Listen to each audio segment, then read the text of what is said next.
private sector. It can include environmental issues, economic issues. All this information goes into their plan, so that when the states receive their funding, it goes to those communities who have those plans, and those communities have, gone through their process with the state to receive that funding. So there's a lot of details that go into the plan, but the basic gist is like you've got a competitive arm and you've got a formula arm.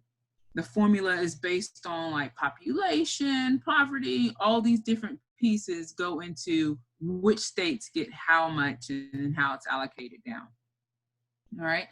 So then we have a demonstration program that is our youth program. We have 3 rounds of the program so far. A possible 4th and 5th round, it just depends on this COVID situation and when we can kick out a NOFA for communities. So that is a pot of money that will become open at some point when we're able to get our NOFAs rolling. But that program is specifically for youth. Youth up to the age of 24 and under. And that is also a competitive application. So a community will work with their COC, the competitive program partner, and the ESG in some realms, and the community will come together and say, hey, we're wanting to submit an application for youth funding. Now, because it's a demo, we have a couple of different nuances, flexibilities that we can offer to help implement the program going forward. But again, that's another one of those competitive types of programs. So specifically with COVID and the CARES Act, our Emergency Solution Grants program is the venue for distributing that CARES Act funding. So it provides up to $4 billion in the ESG supplemental funding, $4 billion and $2 billion are going to be distributed to grantees using the same formula that I described earlier. And like I say, there's lots of pieces that go in that are folks crunch numbers, and that's how they pop out. I like that distribution factor. But it will go within their annual FY20 ESG allocations. So there were different distribution dates, but know that the funding is out there for ESG. So the $2 billion has to be used for the benefit of unsheltered homeless, sheltered homeless, and those at risk of being homeless, to geographic areas with the greatest need based on the factors that were determined, of course, by the secretary, such as risk of transmission of the coronavirus, high numbers or rates of sheltered and unsheltered homeless, economic and housing market conditioning. So those were the types of things that we're hoping these ESG communities can address in addition to their regular funding. So I know I'm talking a lot about like our program area, but I want to give you like a background of what are the funding streams out there. Now, mind you, the funding does not go to just one person. A lot of people think, oh, I'm just going to apply for some HUD funding and we're going to get it going. These funds go to organizations, states, and various communities, and those communities administer programs on behalf of the participants. So then the participants can get those types of services. And I'll show you, I think I can do what we were practicing before, going to the website and finding the contacts and things. So I'll try to do that at the end. So what we have talked to our ESG recipients about, we have honed in the conversation of you need all your stakeholders. So you're receiving this funding. It's an influx of funding that some of these communities have never had this much money. And so our communication to our recipients has been, get involved with your public health response agencies, get involved with your emergency management folks, get involved with organizations such as yourself that's here online, coordinate with your continuums of care, get in there and find the people who are in need, and even invite them on board if folks are able to see what the need actually is. You know, a lot of the times we're offering programs and offering money and offering things, but have we ever tapped into the actual participants' body to say, all right, well, you're the one experiencing the homelessness. You're the one that has contracted this COVID. We're always telling our communities, reach out to people with that lived experience to help you plan, organize, and execute these programs. So know that if you plan to reach out, if you plan to get involved, we have instructed our recipients, like, please make sure your stakeholders are involved. Please reach out to the NAACPs, please reach out to the YWCAs, get in there, get in your community. So if you're kind of like reaching out on this other end, you know, we're hoping that folks are embracive and able to really work together to execute this funding on behalf of our, you know, on behalf of the citizens of the country. So there are some rehousing strategies that we've offered communities to get out there and work on. If you are an organization that helps with like coordinating folks in 2 different programs, we've got, that's what we call as coordinated entry.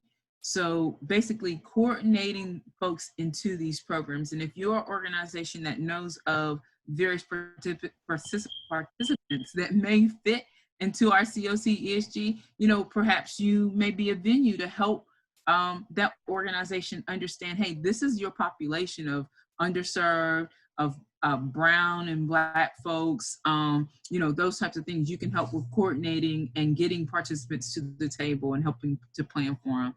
So we've offered information to our communities about all kinds of different things, and especially on the racial equity side of things, we have totally honed into that and say, you got to reach out to these communities. This is a priority. So I know I've given a lot of information and there's tons to offer from our programs.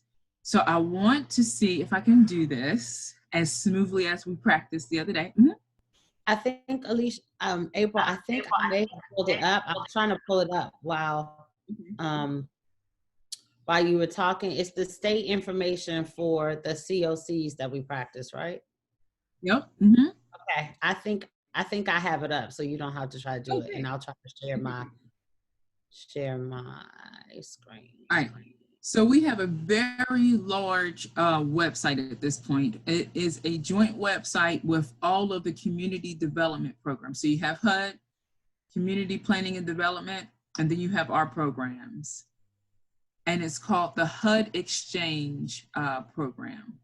I mean, the HUD Exchange website. It incorporates everything you want to know about all of our programs. And we also have a listserv that you can join that's always spitting out updates and deadlines and what's coming up.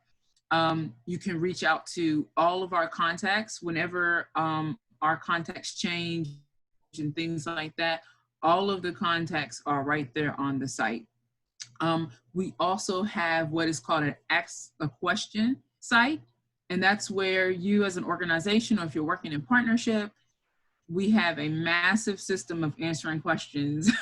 And so if you submit to us a question, what'll happen is we'll get the question via the AAQ, and somebody who is working on that type of specific topic, you will actually get an answer from there. So it's really good to become familiar with our website, because if you're seeking funding, seeking a connection with those who are in the community, that website holds pretty much all the information there, upcoming notices of funding, all that good stuff. So if you go to www.hudexchange,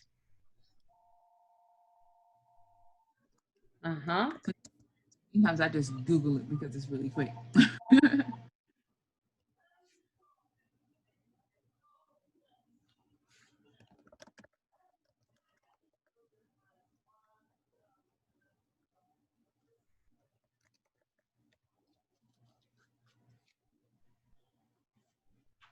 Let's see. Oh, okay, here we go.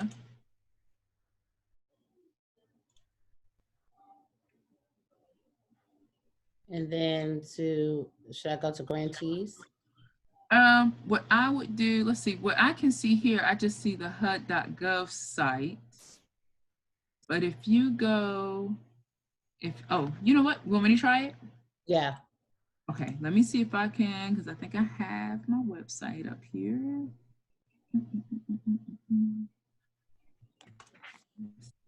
Let's see if I can do this.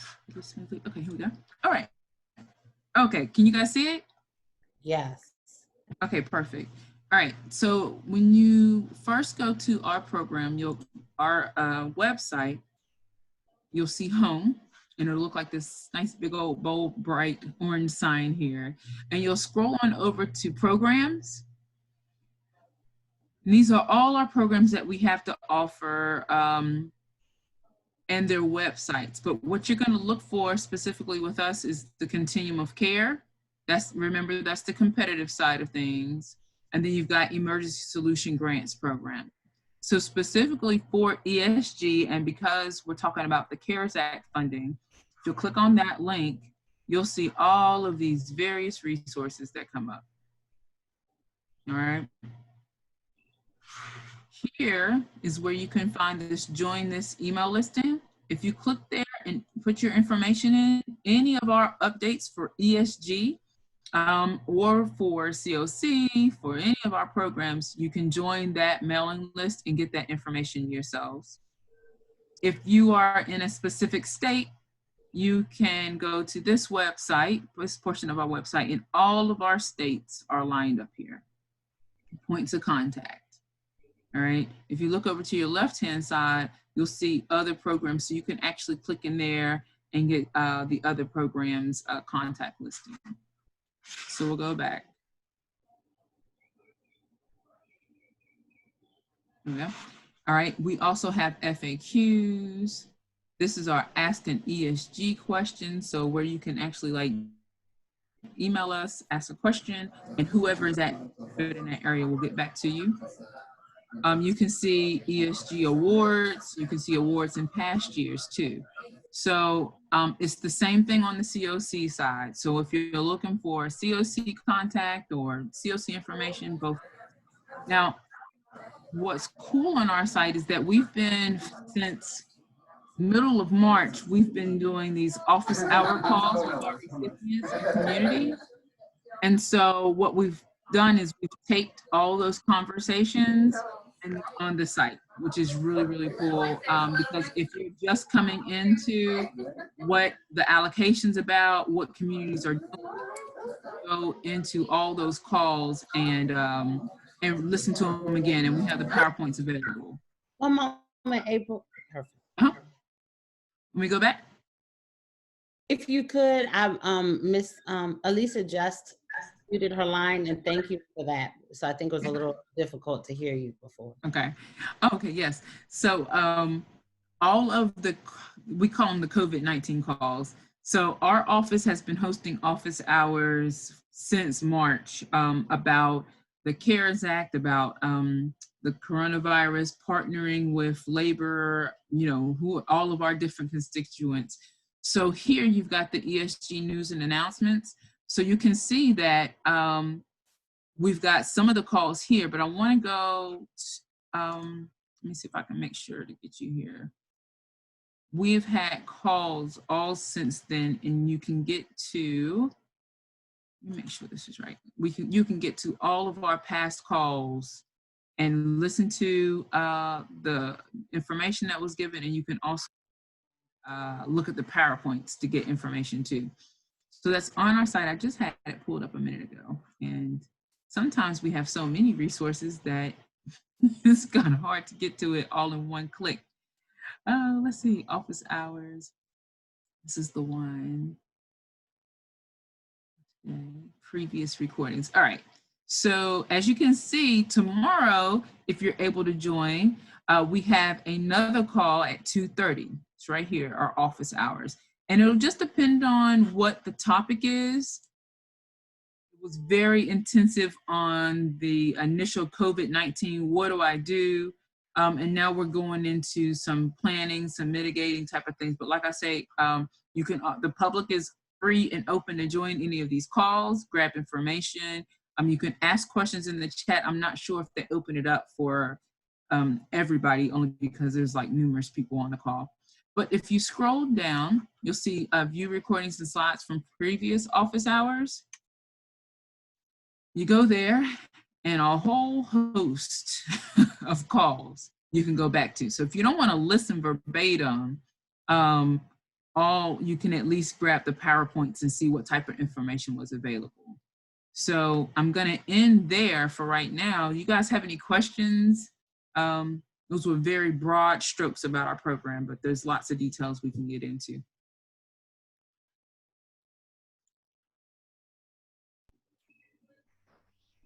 Let me check the chat here, see if there's anything going on. So I know some of the questions that we've received from culturally specific organizations. As you've explained that the ESG dollars are going out through a formula to the states. Mm-hmm. And so the states have already submitted plans. Did they submit COVID specific plans is one question. Mm-hmm. So what happened with their funding? The vehicle was ESG through the formula program, but actual recipients had to update some of their information to reflect some key areas that we wanted them to address. And if you give me a second, I think I have them here lined up, which ones they had to address.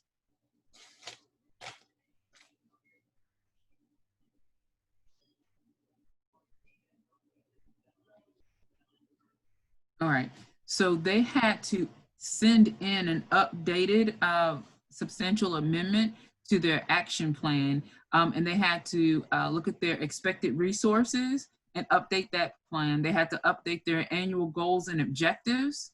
They had to update their projects. We have a form that's called the SF424. Some of you guys might be familiar with it. They had to update that information, and there's another form called the 8026. And update that. And then there were some certifications that were new for the states that they had to update. So they had to go through and at least get through some of those pieces of information as the funding was being distributed and things like that. So it just depends on what state you're in and what recipient you may be interested in communicating with. They did have to go through that type of process. So if their plan did not specifically address domestic violence or sexual assault or trafficking, is it possible for those issue areas to be added now? Like if I don't currently receive HUD funding and I contact the state contact, is it possible for them now to include the issue areas that the organizations on this webinar are addressing, or will they have to go in and address and or revise their state plans? That's a good question. And it's one that I can probably get an answer back to you off the top of my head. And I'm not the SME for ESG and their plans in the office, but I do know that they have to submit a community consolidated plan. And that plan addresses as many things in their community that they need to address to create the plan. So in the homeless realm, I'm sure they would dive into some of those topics of domestic violence, trafficking, all that good stuff. But your question is a good one. Do communities already have a plan for that? And are they able to add that in if they don't now? And how would that happen? So Lisa Kaufman, I think you remember her. She is a DV expert in the office. So what I can do, I've written down the question. I can ask her, and she'll probably she's on a webinar right now. And so I'll message her and ask her, and then I'll email you back after this and see what she says. That's helpful. Right. There's also two questions in the chat. One is, so the best way to access HUD funding, if we do not currently receive HUD funding, is to contact our state's rep. So to for like ESG or for their continuum of care? Because I know folks had been interested in accessing dollars from the continuum of care as well. Is the best way for them to access that to contact that person or I think organization? so it's not, I know sometimes it can feel as though federal dollars are very exclusive to people who are already in the know. And I know that because I used to be on your side of the coin when, before I came to HUD, I worked for like a chamber of commerce. I worked for a local housing authority. I've worked for local nonprofits. And so it feels like, oh gosh, they've already got the money tied up and there's no way in. Mm-hmm. I would say the best start is to get educated about what your organization can contribute to kind of almost a fixed type of funding scenario with an organization. And then I would reach right out to the continuums. I would reach right out to the ESG. ESG has to hold a public comment period before they submit their consolidated plan. There's an area, they have to have that public commentary. They have to show that they have included the public within their planning process. On the COC side, during the competition, they have to put out a call for applications. They've got to put out a that open period where you can work with the community, you can bring your ideas to the board, and then they have their local competitions on, all right, what projects are we going to submit? Now, on the competitive side with the COC, we have what is called our renewal projects. Those are projects that from year to year, they prove that they are important to the communities. They're performing really, really well. They're housing, they're taking care of the financial side of grants management. And a lot of the times those projects will renew from year to year. They still are reviewed. They're still in a competitive process, but the community has said, these are projects that we want to keep going. And so they submit the renewal applications. Then there are communities where there are open slots to say, hey, we want to shift some things around. We want to apply for some of that new funding out there, and they'll submit a new project.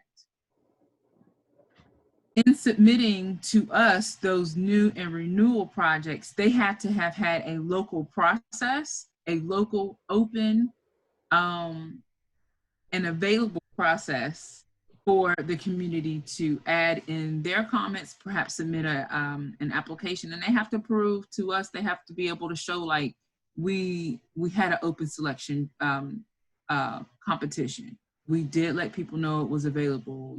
Folks attended meetings. We made sure people were very well aware. And on the youth side, we do the same thing. So I would say your best bet is to get in there, start communicating with those organizations that are your COC lead or even your project application leads, your ESG recipients. Get in there, communicate, and let them know you're interested. If there's something you see in the community that you can provide a service, definitely get in there and try to work with those community contacts to get in there, and if to put your hat in the game. Right now, we are very well aware of the racial disparities that's going on with COVID in the homeless sector, justice, education, labor, all these different areas. We've got this equity conversation going on, and we and our recipients want to embrace all stakeholders. I'm on lots and lots of calls, and it's just there. And folks sometimes are asking us, well, how do we know what organizations are there? Like, how do we know who's available? How can we reach out to them? So we're always saying, like, they're there. You gotta find your community stakeholders. And so it's cool that you all are having the call, because we're telling you, like, hey, we're telling them to go look for you. It's like an Easter egg hunt. Like, you gotta get out and look for them. But then also on your end, now's the time to reach out.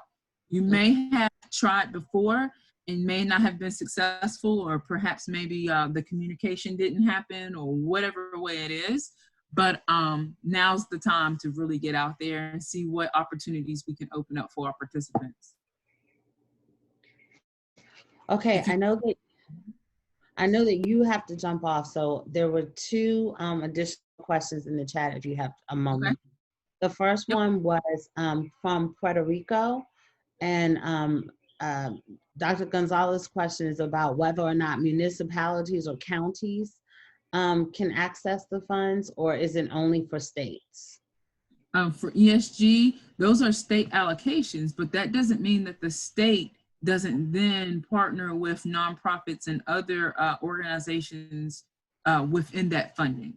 So it's not always just the state gets that money, and then they, you know, they work with all the different organizations in their communities. So I would say at this point, I would go with your state contact. And if you know, if you can triage down on the site to the project, then get in touch that way. And the state contacts are listed. Was able to pull them up. They're listed on the exchange, right? I pulled them up. They're all on the exchange. Okay. Yep.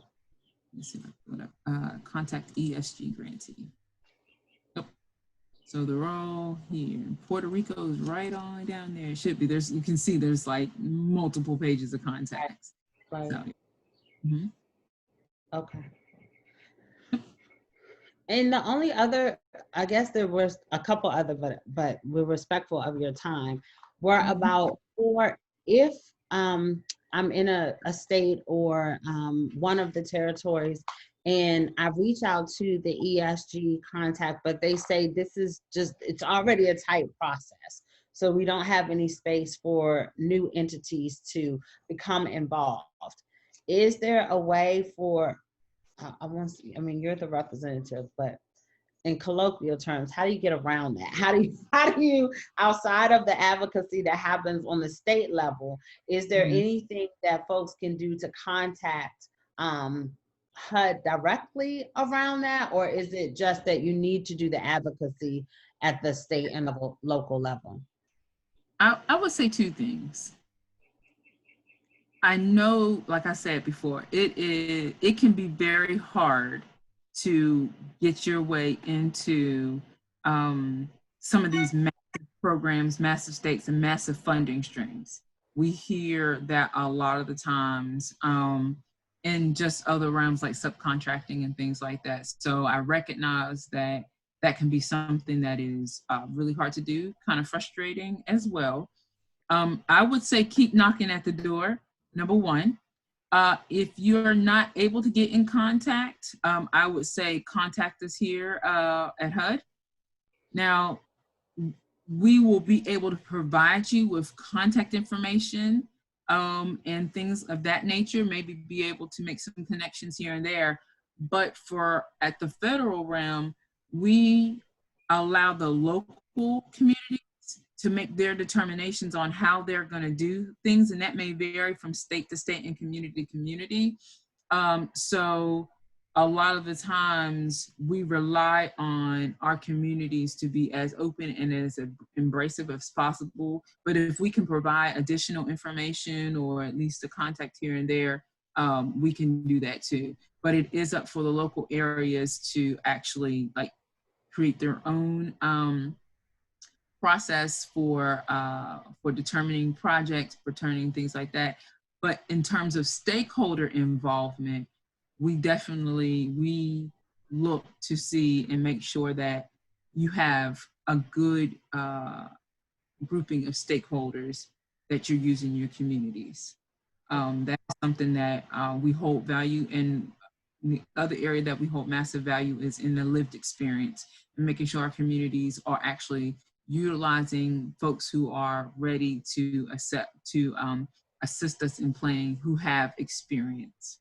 So we're pressing that message hardcore at this point. And then the last question is about grantees. I believe I saw it earlier, but in addition to the state contacts, is there a place on here where you list the state grantees? So right here on this, so right for ESG, we've got all their points of contact. And let me see, say for Alaska. Okay. You can go through, you can see how much folks receive from year to year. and their grant and this grantee listing of those other reports. But let me go back to COC, because COC, we keep a couple of different types of contacts for them, and sometimes the contact for ESG is very well paired, or maybe the same contact for the COC. So on the COC side, you see how we had one recipient for ESG. On the COC side, we have our collaborative applicant. That's the grouping that actually clicks the button in our system for applications. But then there's also a point of contact for homelessness persons. Like if somebody is, needing services and things like that, that's the point of contact. And then we have a system of collecting information from their homeless management systems. And so then there's a HMIS lead. So there's 3 contacts here. And bet your bottom dollar, that COC contact here is connected to ESG, because in our regulations, we make them communicate together. So if you're contacting one, you can probably find a comparison, or it may be the exact same person in smaller organizations. Okay. So if you're contacting COC side, if you're contacting ESG side, you'll get to who you probably need to talk to. But I will again say it's always good to know what you're providing for the community already or could provide, and then go through and read like our NOFAs, read our information and say, hey, well, I see here in your NOFA here, you need this, that, and the other, or this is a requirement, or this is some information that the program's about, and come to the conversation equipped to be able to really show how you can support the participants in a well-rounded manner. And if it's for DV, if it's for trafficking, it's for these different populations, like folks have these individuals in the community, and they need your services too. So if you have any questions, you can always email myself, and I'm good with finding the person that can answer, especially Lisa. She is our DV expert. Right. Make sure to ask her this question and get back to you as soon as possible. Okay, perfect. And I'm sure that other things may come up during the course of the rest of the afternoon, so I will likely send you a nice long email. So I appreciate you. I especially appreciate, and I speak for the entire group. We especially appreciate that you took the time to join us this afternoon, April, particularly given that it was literally a midnight request. The good thing is like, I honestly didn't know that there's like these that you were there until we spoke several weeks ago, and I'm like, man, this is a prime opportunity. If you're talking about rule, if you're talking about racial equity, this is the prime opportunity for folks to speak up and say, hey, I'm here, I have services, how can we partner together with the COCs? Now, I can't say it's always easy, because through reading applications for the last almost 14 years, I know that there are hardships in communicating and breaking open the door. I know there is, but like right now, folks, everybody is just grappling, like, how can we find people to help us, and who are the experts? And you guys are the experts, and we need you guys as well as our participants. So anytime you need us again, I can try to find somebody that's expert in this, and kind of make the connections. We will be calling, and I'll tell you, these organizations on the Zoom are incredible. They have been talking about the services that they are providing in the community. April, they are addressing those marginalized communities. They are looking for ways to enhance their services, but also just to gain access to services. Many of them are starting programs for the first time, are helping to establish programs in their communities. They are serving immigrant communities from various different marginalized populations. So this is the opportunity to access HUD funding, and particularly right now with what we know about the impact of COVID, is especially applicable to this group. So we appreciate it. That's right. And our recipients are, and I know we're just going all through the time, and that's fine. We, in our past two NOFAs, we have actually added a question in that addresses racial equity. And so we are having our communities, our recipients, answer these questions. Have you done a racial equity assessment in your area? What have been what are your disparities? What are you doing about that? So they basically are getting a score. Part of their score in their application is based on the way they answer those questions. And if you all are the answers, hey, we've got to make the connections. We've got to make the connections to help our participants, but then also like we have to start having well-rounded communities supporting each other. And they're asking us, all right, well, we did our analysis. We know there's a disparity. We just don't know what to do next. They're asking us. And so you're the answer out there, whether it's equity, whether it's DV, like you all have that. All right, well, I know that Susie and them aren't being housed very well because their community that they've been located to for housing isn't quite supporting them. But I know that if they live over here, that will help them better, or their daycare centers here, or maybe they just don't feel like there's somebody that identifies with them in the organization. I have interns, I have staff that you can subcontract or sub-recipient with, and maybe they'll be more comfortable with our crew because we see their color, like we know what they need. They'll embrace us for services. So like I say, right now it's really with rural and race, like hand in pocket, and let's go. So if you guys have any questions or whatever, I'm on the end of priming the communities. Lisa and myself, the office, we're priming them like, go get the diversity. And so, like I said, y'all the ticket in. You could probably inform me on some next steps that we can inform our communities. And if you have ideas about, you know, what communities can be doing immediately to get people in, then I'm open to those suggestions and too, and can push forward some things too. We have suggestions. We have suggestions. In your long email, send them to me. Well, thank you again. Thank you. I know you know, I'm grateful, and I know that you're over time. So thanks for taking the time to be with us. Yeah, no problem. Y'all have a great afternoon. All right, bye-bye. Bye-bye.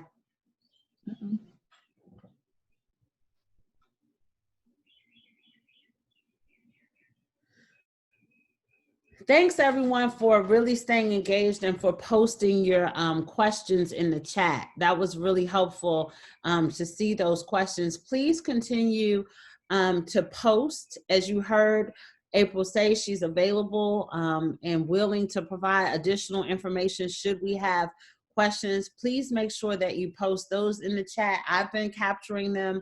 I know that Sahida, Ayana, and the rest of the team are also capturing them. And as we said, the webinar is being recorded. So we will have this information documented, and we will follow up with April should there be any additional information that you all need. And Star, I know, you know, she's been capturing all of the notes, so we appreciate that.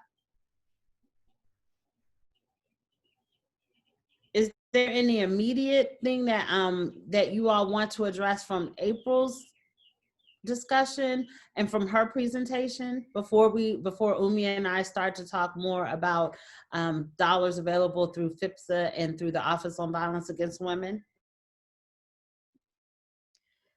Karma, I'm not sure, I missed just a slight piece of what was going on, but is everyone aware of what ESG is or what COC is?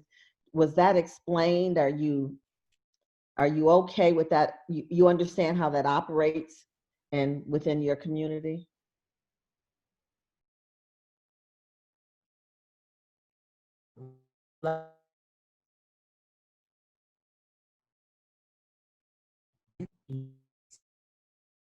Should I take silence as a yes?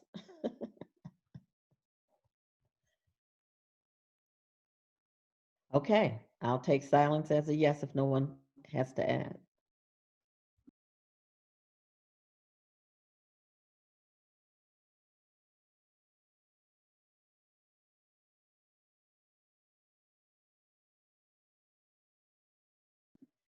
Did we just lose Karma?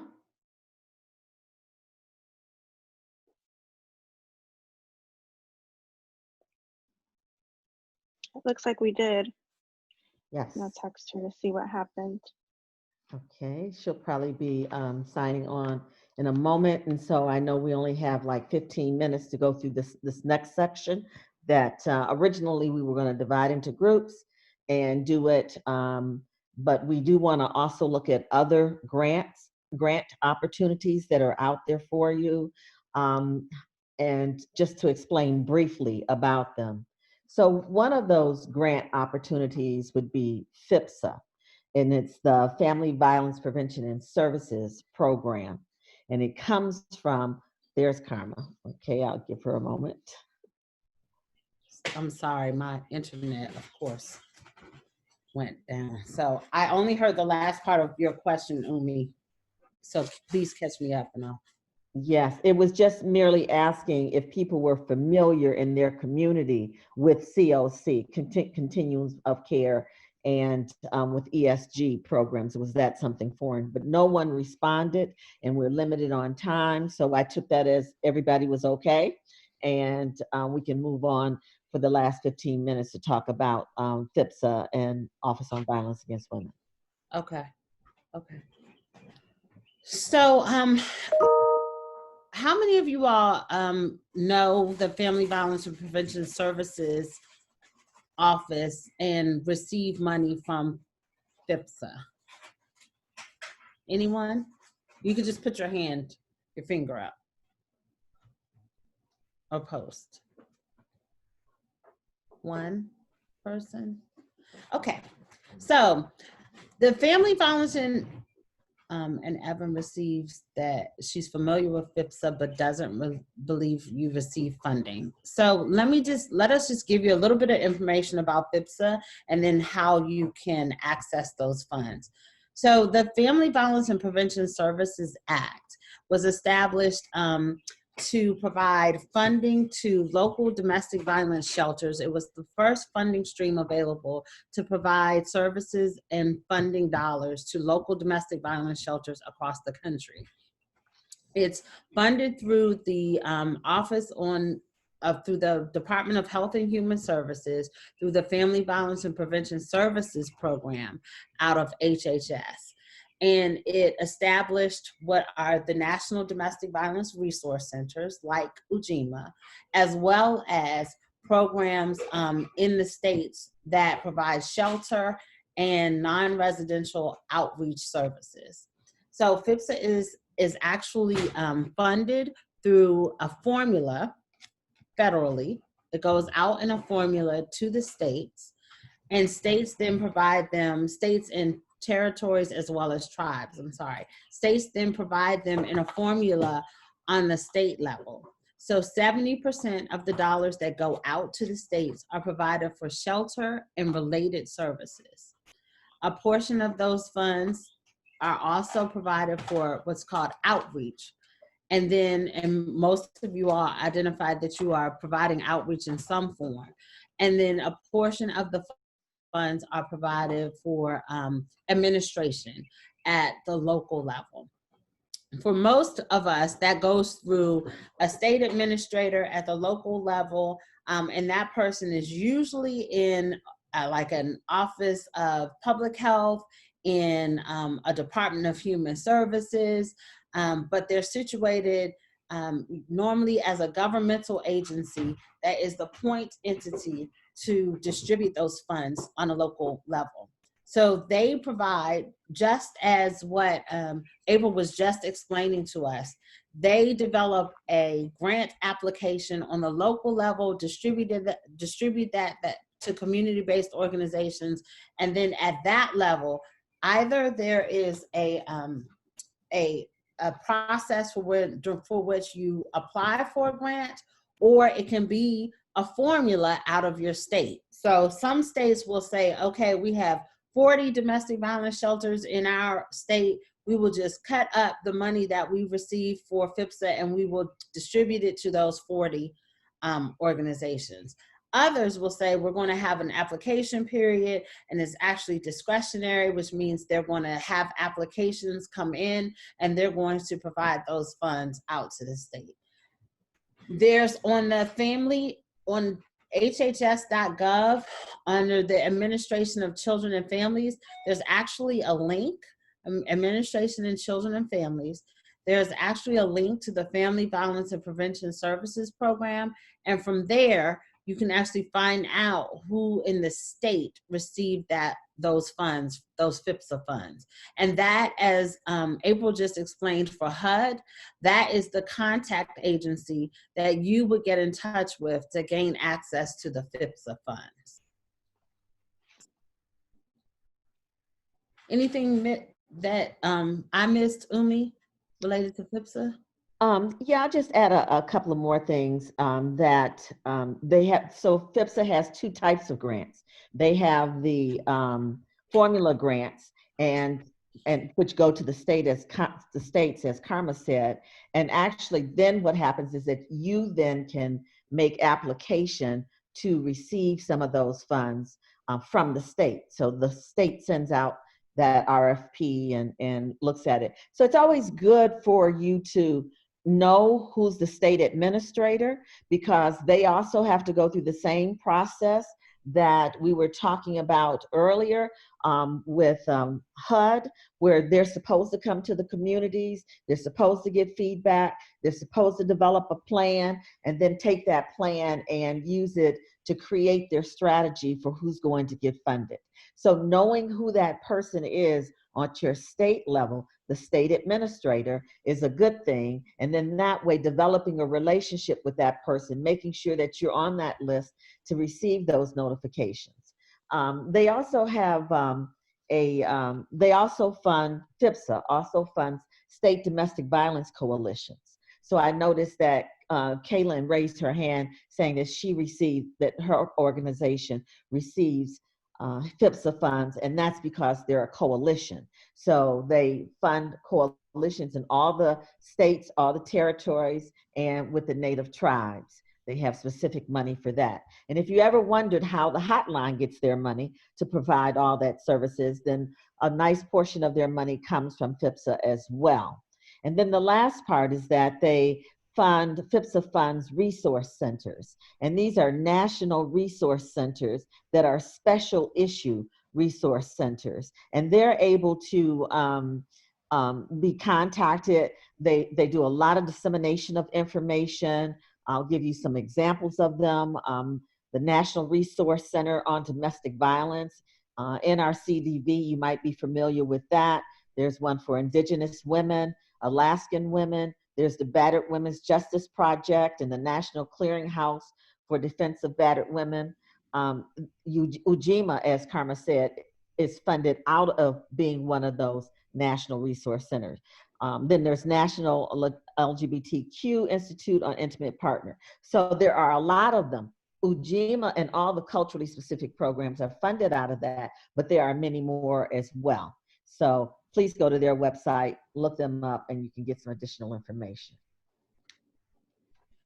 So we're going to talk after this, after we finish with this, we're certainly going to take that moment to do the non-federally funded discussion, because there are some ways that we would encourage you to also be a part of the advocacy for FIPSA and also VAWA that we're going to talk about next.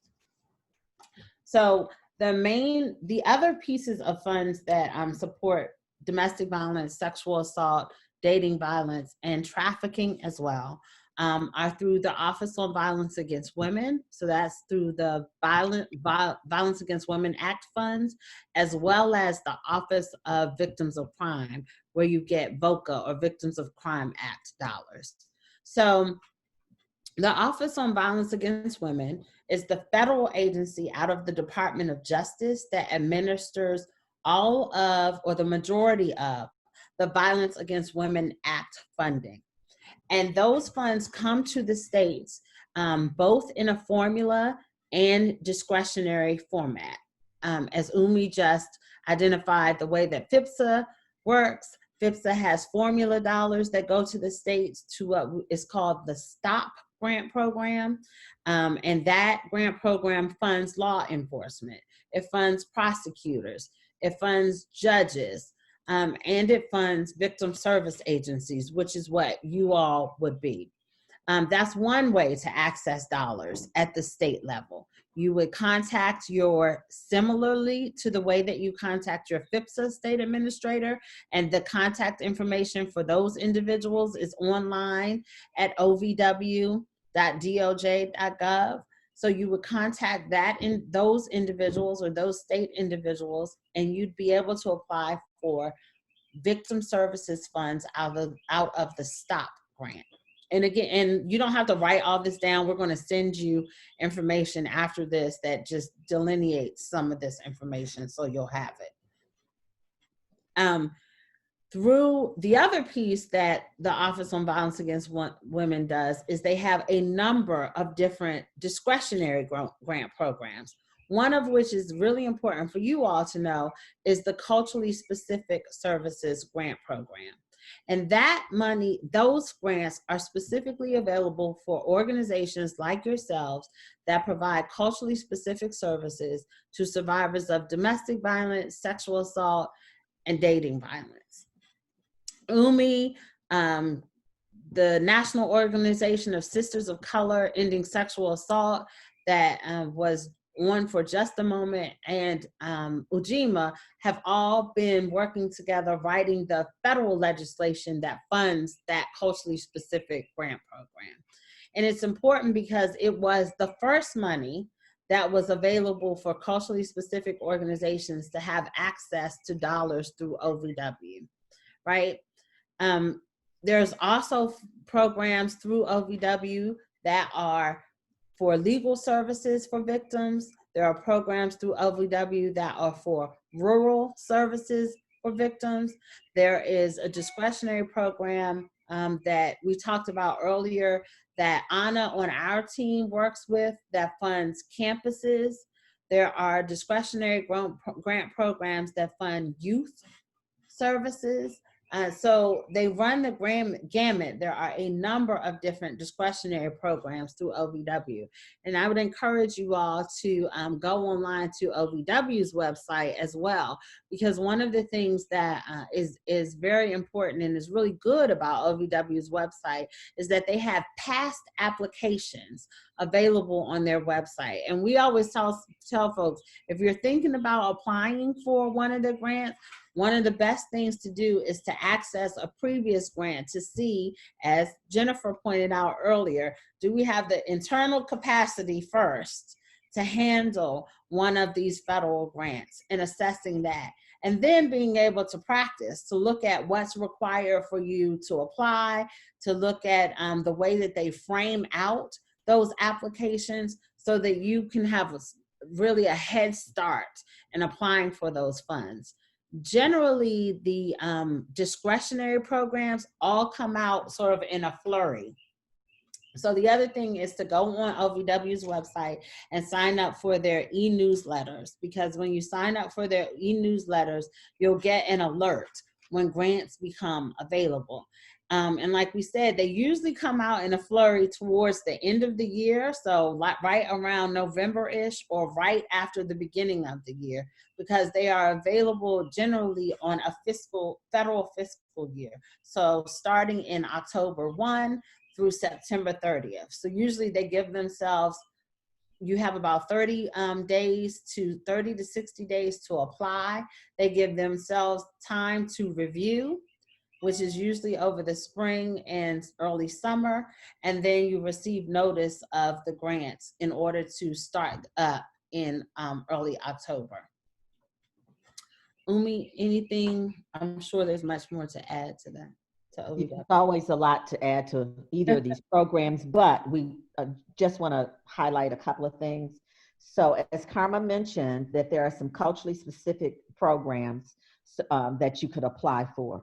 There are a total of 15 programs, but there are only really 3 of those 15 that are culturally specific by legislation. And that's the Grants to Enhance Culturally Specific Services for Victims of Sexual Assault, Domestic Violence, Dating Violence, and Stalking. And then the next one is the Grants for Outreach and Services to Underserved Populations, and then Sexual Assault Services Culturally Specific Program. So those are the 3 that are specific well, two of them are specific to communities of color only, and then the underserved program is one that also includes communities of color that you can apply for. And so you want to look at those. But most importantly, as I said, they have 15 different programs. There is nothing to stop you from applying for a grant under a program that's not culturally specific. And so don't just target those 3 programs, because those are the 3 programs with the least amount of money that's been allocated there. So you want to make sure you look at others and see how you could possibly apply for those as well. And then those are discretionary grants. And then in the formula grants, they also fund domestic violence coalitions for states and territories. And they have a sexual assault services formula grant program and grants to tribal domestic violence and sexual assault program coalitions as well.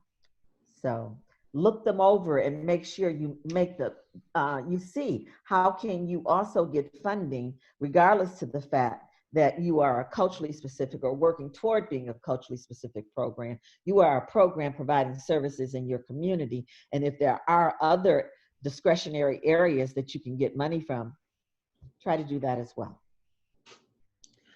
So there's a couple of questions in the chat on me. The first one is, in the scope of work of a proposal like this one for HUD, how do you visualize the integration of mental health services to victims and survivors tie in with the HUD services? So how does that tie in? In relationship to HUD, the HUD funds that go to the states, either through continuum of care, emergency services, emergency solutions grant, as well as the youth grant. They are housing funds, but they also couple with mental health services. So a lot of it, as April described, is with the advocacy that is done at the state level. But HUD funds, while they are primarily for housing, a part of what they are addressing is what leads to homelessness. And in leading to homelessness, certainly mental health challenges. They also fund issues around substance abuse. They fund child care. Like, a lot of folks use their emergency solutions grant to fund child care programs. They fund things like mental health services. They fund transportation. They fund all of those things that lead to homelessness, not just the housing response to homelessness. And you want to be clear that as our clients have been victimized by issues of domestic violence, there's this whole intersectionality of what happens. We know that primarily women of color, overwhelmingly, disproportionately, are homeless because of domestic violence, okay? So you make these connections. We know that trauma has existed in their lives, and so you want to also make those connections regarding providing trauma-informed services, and what types of things would you need to have available in your program in order to ensure that you're providing trauma-informed services. How do you minimize all of the negative forces that have been going on in her life, and made it more stressful and put her more at risk of homelessness because of what she's going through. The key around HUD that is really important, that we can't underscore enough, is to go online to HUD's website and get to know the organizations that are funded either through the continuum of care, so accessing that continuum of care page, accessing the ESG, that's the shorthand for Emergency Solutions Grant, and looking at, within the continuum of care, looking at the youth demonstration grants. Because really what April was talking about is much of the access to HUD funds happens at the local level, and it happens through those continuums of care. So establishing the relationships is critically important, and Cheryl will say this because she's training many of the homeless services grants now who participate through the continuum of care in Washington, D.C. And we know how difficult it is to gain access. And so it takes time, one, to get to know them, two, as April said, to identify what your program structure will look like before you're able even to gain access. And you all are have already developed programs, are already experts. So it really is about just getting to know who those funders are on a local level. The same thing for FIPSA, the same thing for VAWA as it relates to the state grant program, is getting to know and be engaged with those state administrators at the state level so that you have entree and so that you even know things like when are the grants available, how are they making funding decisions. VAWA and FIPSA as well as HUD have requirements that they develop state plans. And that's what April was alluding to.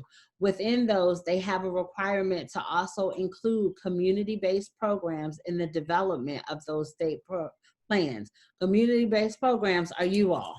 So you have voice in developing those state plans, and you have something that they're supposed to be held to in ensuring that they have represented voices from communities of color and from community-based organizations. And I haven't read the CARES Act, and so, but what I hear being said is that there is some connection to COVID being made. And so if you're looking for an end, it's how do you relate the threats of a survivor of domestic violence or someone who's living in the home with someone who is perpetrating domestic violence with the risk of contracting COVID or not being safe. So as we came out with these policies of isolating yourselves, so you're isolating yourself in the home with the person who you're at risk of violence, of getting, being a victim of violence from. And so how do you connect those things? When they say talk to people and understand, so what have you heard? There's been some articles out regarding how COVID has impacted domestic violence, and therefore it's putting those victims and survivors at a greater risk of homelessness. And so think about making those kinds of connections. Do you know people in your community that you might be able to say you're going to do listening sessions with, so that you could hear their experience of being a victim of domestic violence and then also being, you know, at risk, at a greater risk, or contracting COVID during that period of time.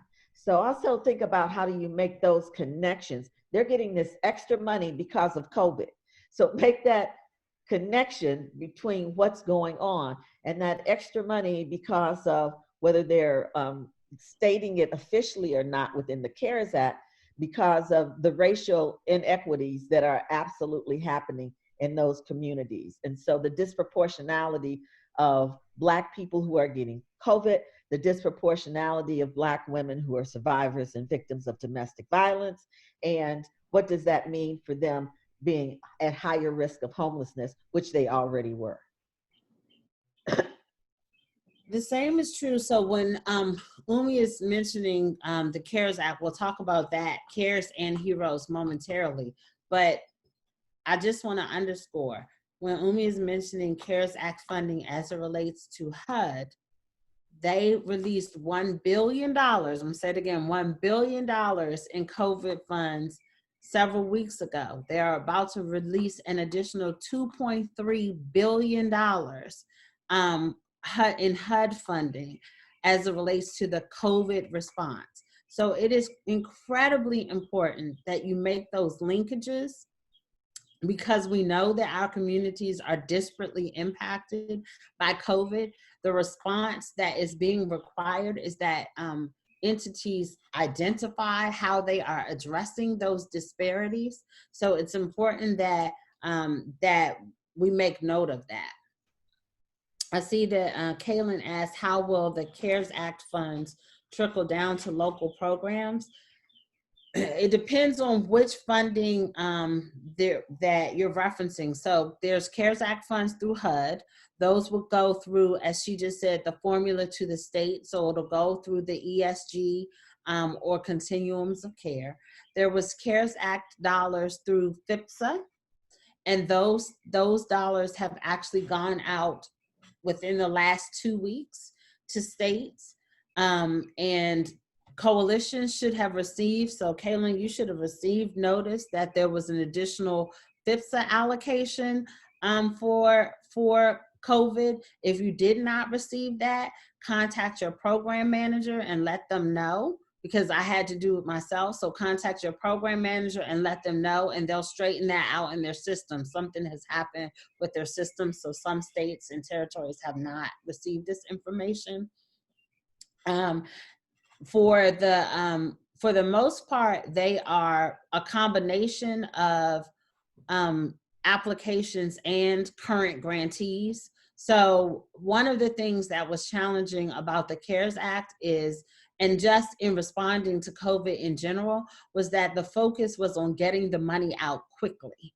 That was the focus of the government and their what they required of the states. So by default, a lot of states then required or said, we're just going to fund existing grantees because we needed to get this money out quickly.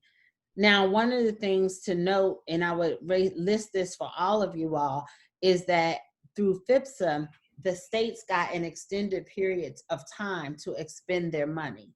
So what they thought was going to have to be, we have to get these things out quickly. They're actually getting like an additional year to expend the dollars, because what we all know is that while there were emergent responses to COVID, like things that had to happen while folks were on stay-at-home orders, or things that happened related to quarantine, there's also long-term impacts of COVID. And so states are beginning to identify what are those long-term impacts, and they're able to allocate funds to address those. Did that answer your question, Kayla? Okay. Okay. So then lastly, because we're running up on time, lastly is funding through the Victims of Crime Act through the Office of Victim Services. And these dollars are, for the most part, formula that comes from the federal government to the states, but in the states, it's discretionary. Unlike FIPSA, unlike a lot of the VAWA funds, they don't have the same requirements that a portion of the money would go to like state domestic violence coalitions, or a portion of the money goes to shelter. And for Victims of Crime Act funds, these are for all victims of crime. It's not just domestic violence, not just sexual assault, not just trafficking. It's to address community violence, gang violence, whatever are those violent issues that your state or territory or locality has identified are priorities. Those funds flow through the states and they are discretionary, which means at some point there should be an application that comes from your state to access VOCA dollars. And you may have heard a lot about the VOCA program and the VOCA grant program, because VOCA in 2012 received an incredible increase in the amount of dollars that were available, by the tune of a couple $2 billion extra that went out to states.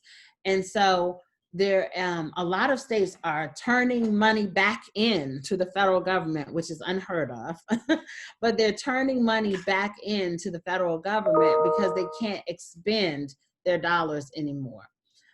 So OVC, which is the federal funder of those funds, is asking those entities, the state administrators, to reach out to organizations to expend these funding, because the funding that they received at the state level was millions of dollars, and therefore much more expansive things. Like with OVC funds, you could, if you need transportation to reach survivors in remote areas, you can do that with OVC funds.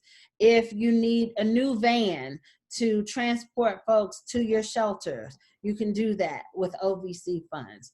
OVC also, one of the important things with the CARES Act that happened is OVC and VOCA used to require a match for their dollars, and you could match that with either non-state funds, so you can match that with funds that you raised from a foundation, or funds that you received from unencumbered, like individuals who donated, or you can match that with time. So it could be matched, that's called in kind. Well, with the COVID funding, the match is no longer required. And that's really important because that was one of the impediments to community-based, culturally specific organizations.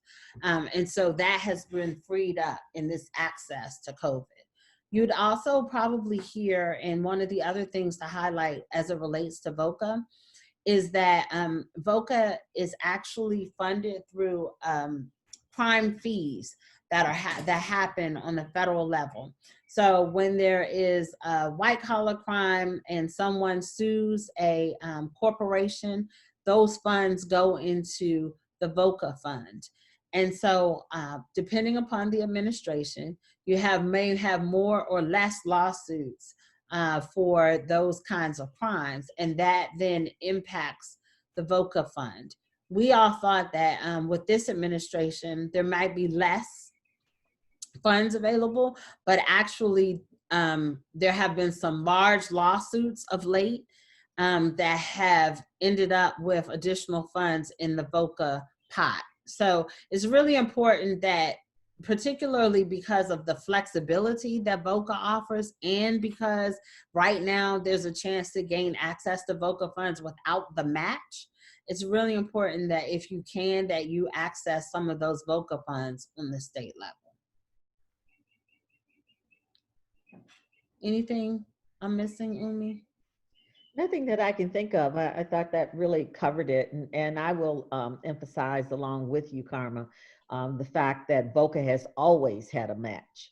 And that has been really hard because Karma mentioned state funds, but you couldn't match it with state or federal funds. So if you got federal funds, you couldn't match. You couldn't say, well, give me $100,000 and I get $100,000 from another federal agency, so that's the match. You couldn't do that. You would have to have $100,000 either in fundraising or donations or some way that, or a rather a foundation had given you money, and it would have to come through that. So, and they have so much money, people are giving it back. Now that's food for thought. This is an excellent opportunity. We need to jump on that and figure out how do we get some of that leftover money that we were not privy to on the first wave. Thank you, Umi. Thank you.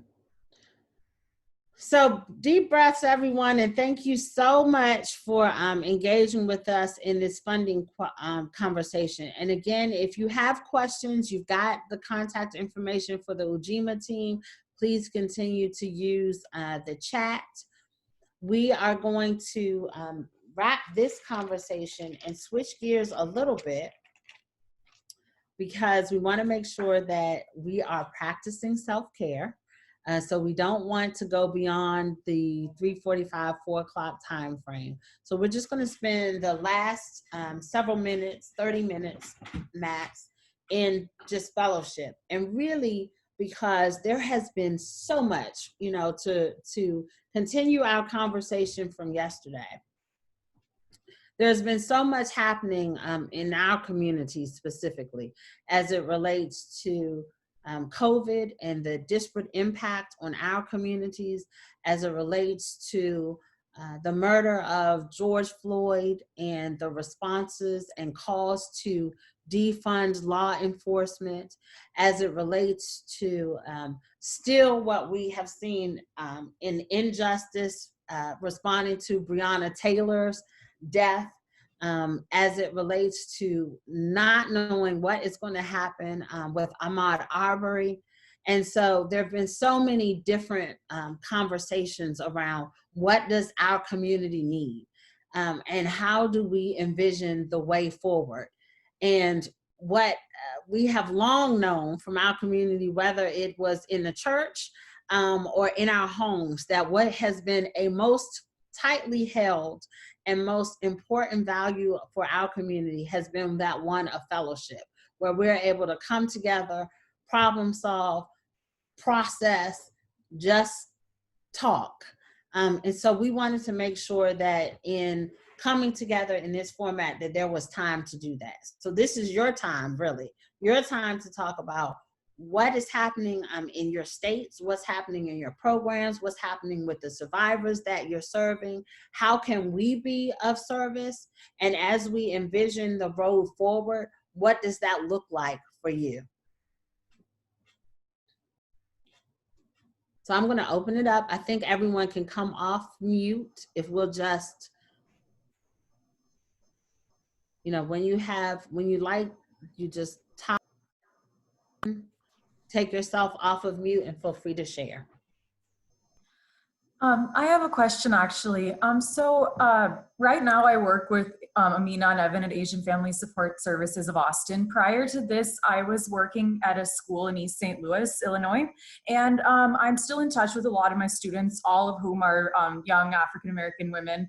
And a lot of, I think, trauma has been coming up as, you know, folks have been stuck at home. And I think that just like family stuff, personal stuff has really, people are getting triggered by a lot of things. And my students have been reaching out to me about just like counseling resources, like virtual counseling resources for, you know, young Black girls. And like, you know, I just wanted to ask like what's out there? Like what are some resources that you guys are familiar with?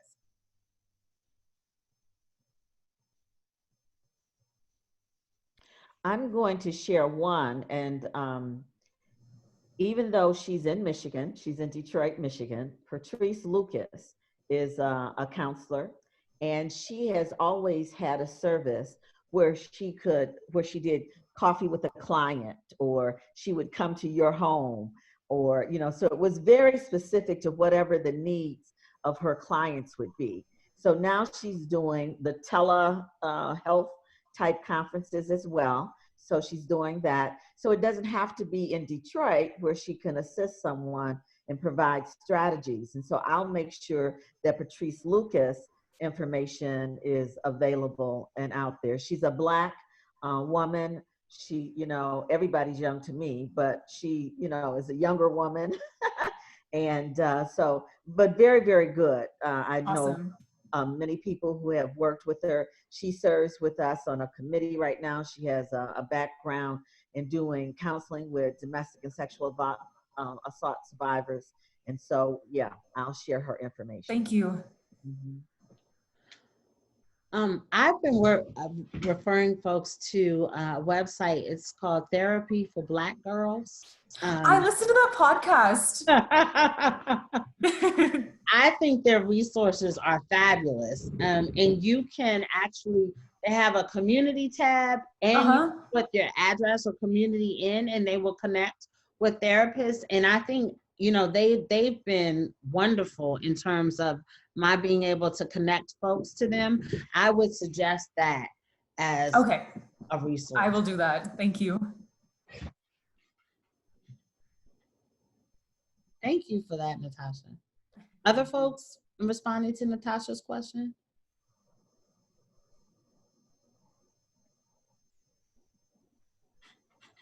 Thank you. It's something that, you know, it's not just young folks right now, right? I think we are all being triggered by what has been a necessary barrage of images around what is happening to our communities, to communities of color, and to the Black community in particular. And so there've been, you know, we've talked a lot about what it means to feel like we are having to unpack a system that has taken 400 years to create in 2 weeks. And that, you know, it feels like for many of us, we're carrying the weight of that on our shoulders, while at the same time being triggered with over 100,000 people having perished from the COVID virus. And that many of those too are folks from our communities, our aunties, our mothers, our sisters, our brothers. And so the triggering that is happening on so many levels is critical. And the need for mental health services is critically important. And I appreciate also that you lift that up, because for much of our community, it's been something that we have shied away from. It has been stigmatized. And so really being able to say to us that it's okay to seek therapy, and particularly now, is an important message that I think we all need to hear. For sure. And I absolutely love the Therapy for Black Girls podcast. I think it's really relevant to a lot of the work we do at AFSA as well. I think she's Joy Harden Bradford, I believe. She's really good. So Yes, they have great resources.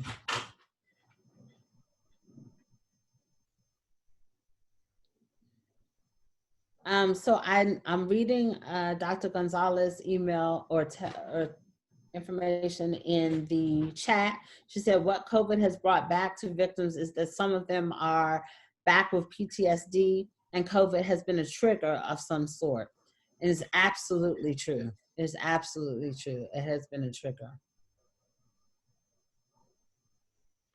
And I'd like to share that my former husband, the father of my children, contracted COVID, and he is a dancer. And so, you know, in the Black community, line dancing, Chicago step, and all of those things. He's nationally known for being a dancer, and some way in which in the Detroit area, several members of that dance community contracted COVID.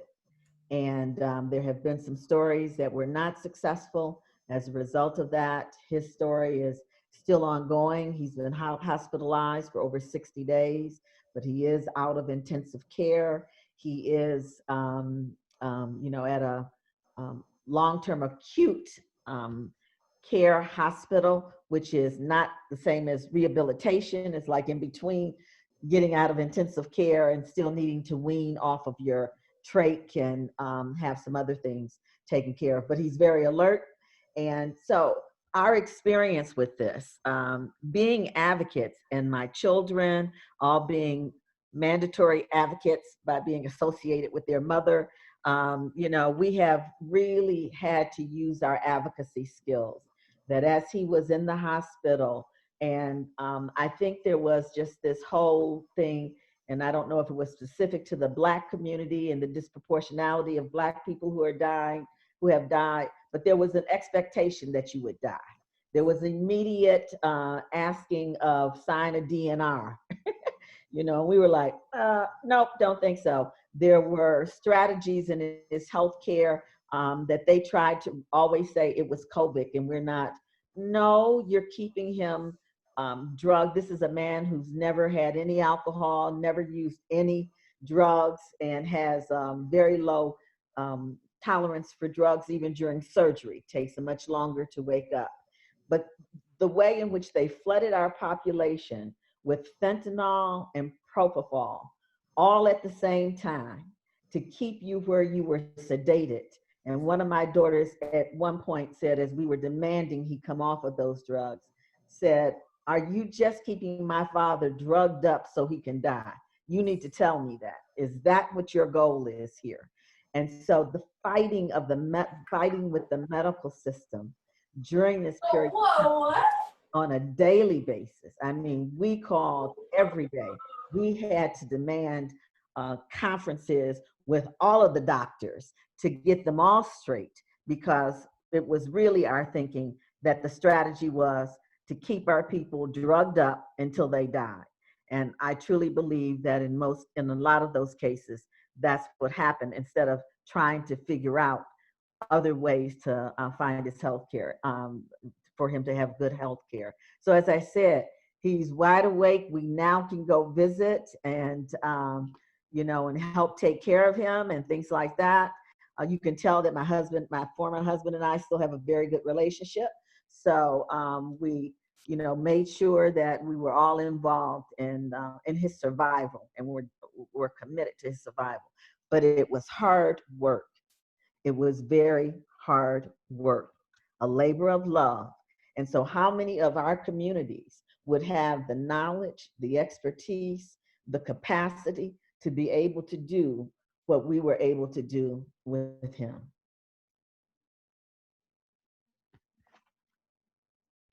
Thank you so much for sharing that, Umi. Thank you so much for sharing that. We're definitely praying for his speedy recovery. And you bring up so many different things in terms of, consistent with COVID and with what we have seen in the death of George Floyd, that it's not an individual response. This just impacts, the individual that is sick or the individual that whose life was taken. But then there's an entire family and community that come along with that. And so many of us are reeling from that familial and community space where we have loved ones that have been impacted in one way or another. And it's what we talked about yesterday, that when so many of us know someone that has been pulled over by the police, has been wrongly accused of something. As it relates to COVID, we have had to advocate for the health and well-being of a family member or a friend. And so going back to what you, Natasha, raised earlier, and what you, Umi, have been saying to us consistently is how do we center ourselves and take care of ourselves and ensure that our mental health is okay, as well as our physical well-being. So it's critically important. Thank you. Yeah, we've acknowledged that post-COVID, we will all probably have PTSD. So we're doing the best that we can to ensure that we're able to ward that off as much as we possibly can. And so it is critical that we find strategies. And I hope one day we'll have a conversation on what are some of those strategies for healthcare that we can look at to ensure that we're able to, we can't take care of anybody else unless we take care of ourselves. And so until you do that, then you can't really be that person, that mom for your children. You can't be that partner for your partner that you're connected to, or you can't be that advocate in the community. You have to take care of yourself first. Thank you, Karma. I wanted to share that I do virtual yoga classes. I'm a yoga teacher as well every week. So just go ahead and like AFSA's page and please join us for yoga classes every Tuesday. We sometimes do them Tuesday and Thursday. So we'd love to have you all out there. Oh, great to know. Thank you. For sure. Can you post can you post in the chat the page Yes. so we can all go and like? Awesome. I will do that. That is wonderful. That is wonderful. She's posting now, Kaylin. So thinking about the other part of this conversation, while we acknowledge the pain and the really re-traumatization, PTSD from our communities, from within our communities, individually, community-wide, et cetera. This is also about a time where we get to re-envision and revision what we want the response to and from our community to be. And so I think it would be great to end on that note. Like, what's next, you all? What do we want to see? What are our demands? What does our community look like if law enforcement is to look different? What do we want the mental health response for our communities to look like? What's that new plateau for us?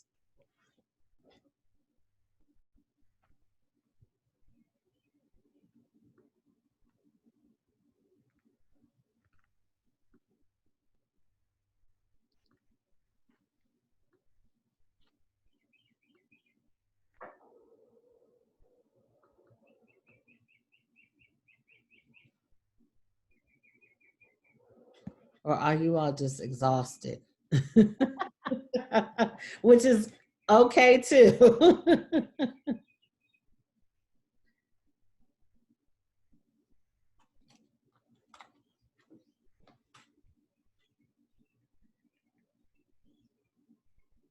Well, I think that as you're thinking, you want to think about how will our programs in the future, how do we envision our programs being partners with law enforcement.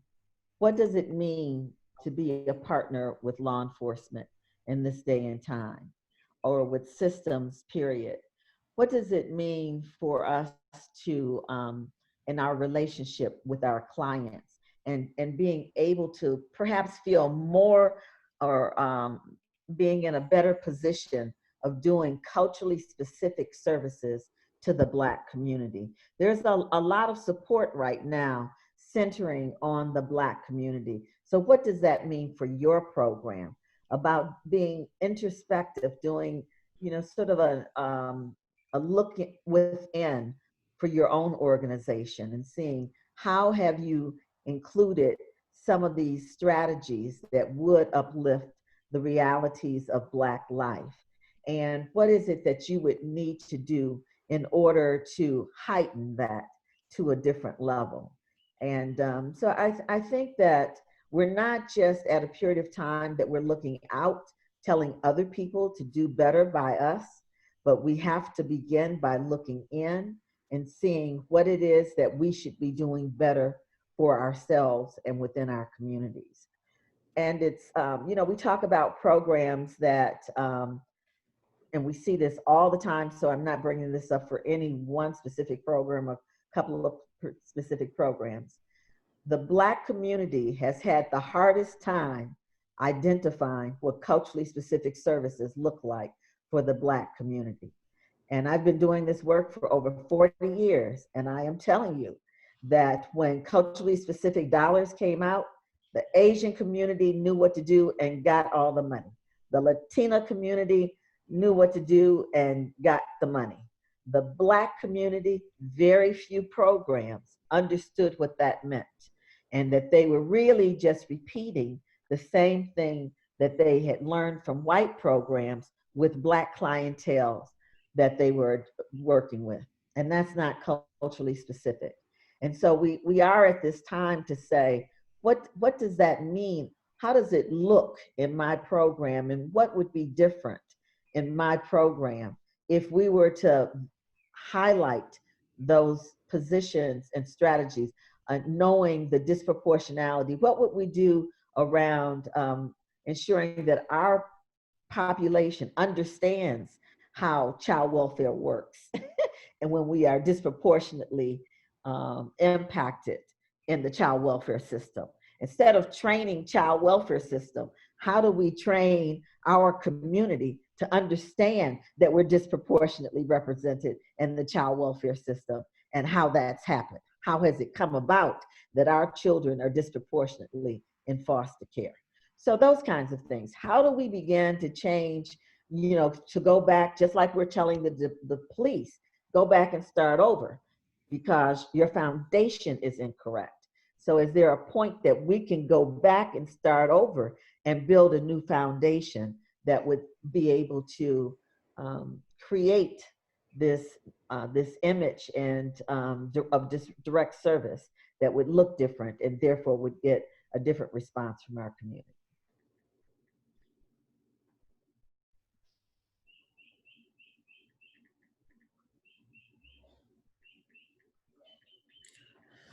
So I will Evan posted, Amina and I had this conversation in our supervision the other day. With so many organizations divesting from police, what could that look like for culturally specific DV trafficking agencies? Yes, whose legacy unfortunately lies within these systems. It's true. We're at a place of having to even re-envision our own programs because so many of us have defined safety through our partnerships with the criminal legal system, even though, and we hear this over and over again, even though survivors have said that's not the option that they would choose.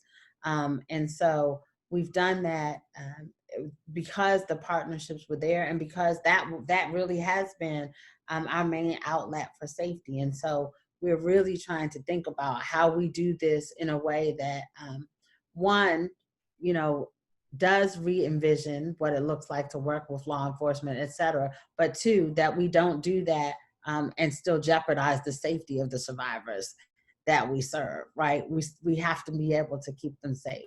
And so it's certainly one that we're all thinking about. And it's why we as Ujima have said we can't rush to move with things that then might harm our communities later. We really have to be thoughtful about what the next steps will look like.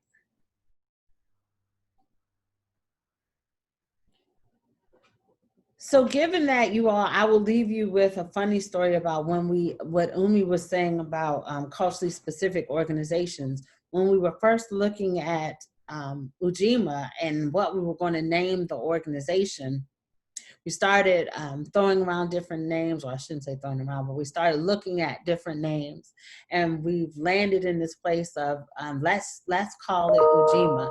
And the number of people that said, why in the world would you call yourself such a Black name? You're going to be cut out of funding. People are not going to take you seriously. And we ourselves spent days thinking about, okay, what are we doing? Is this a problem? And our think tank, Greta, myself, Umi, and a couple other folks literally spent days saying, okay, now we know we're bold. We know we are wonderful. We know we're fabulous, but are we really going to lead with our Blackness in such a pronounced way? And ultimately we said, yes, we are.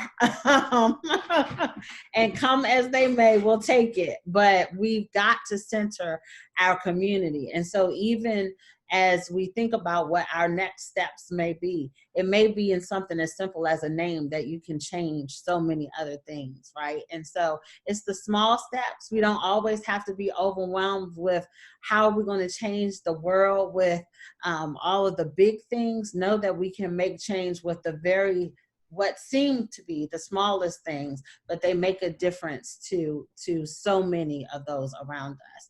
And you all have certainly made a difference to all of us just because you've been here with us for the past couple of days. I cannot say enough how much we appreciate you're taking the time out of what we know are incredibly busy schedules to be with us, to share of yourselves, to share and be vulnerable, to share your personal stories. We appreciate that. Also appreciate Ayana and Umi for your fabulous presentations. Yesterday, we heard from everybody how amazing they were, so we appreciate that. To Jennifer, for your first time today, was amazing. So thank you for your presentation. To Greta and Cheryl as well for your work and for lifting up the team, and to Star and Sahita for all of the work in making sure that everything is running on time and that we're actually able to access the meeting. Many thanks to you all. We will certainly also forward the information that we received back from April, because she was taking a couple of your questions back to get feedback from Lisa in her office about the HUD grants. So we will send you that information as well. And please, please, please remember to stay connected to Ujima. We feel lucky too that we were able to come together virtually in spite of COVID trying to keep us apart. So thank you. We're looking forward to adding you to the Ujima community, and I know that Ayana is going to be in touch with the Ayana is going to be in touch with the regional discussions and also with the various ongoing groups. So many thanks to everyone, and we wish you the best moving forward. Please do let us know if there's anything else we can do for you and be in service with. Anything else that the rest of the team wants to share? I just posted a note really quick, but I want to explain it. When I was introduced, I think someone introduced me as saying that I was the I founded that I was the executive director of the Institute on Domestic Violence in the African American Community, and I wanted to clarify and give recognition to the fact that the Institute started in 1993. Dr. Oliver Williams was the executive director all the way from 1993 at the University of Minnesota until 2011, and when I became co-executive director of the Institute. But I was one of the founding members of the Institute, along with Oliver and then also Antonia Van from Milwaukee. And then Karma and Greta served as steering committee members on that organization with us. So just wanted to clarify that. I wanted to make sure I gave recognition where it was due.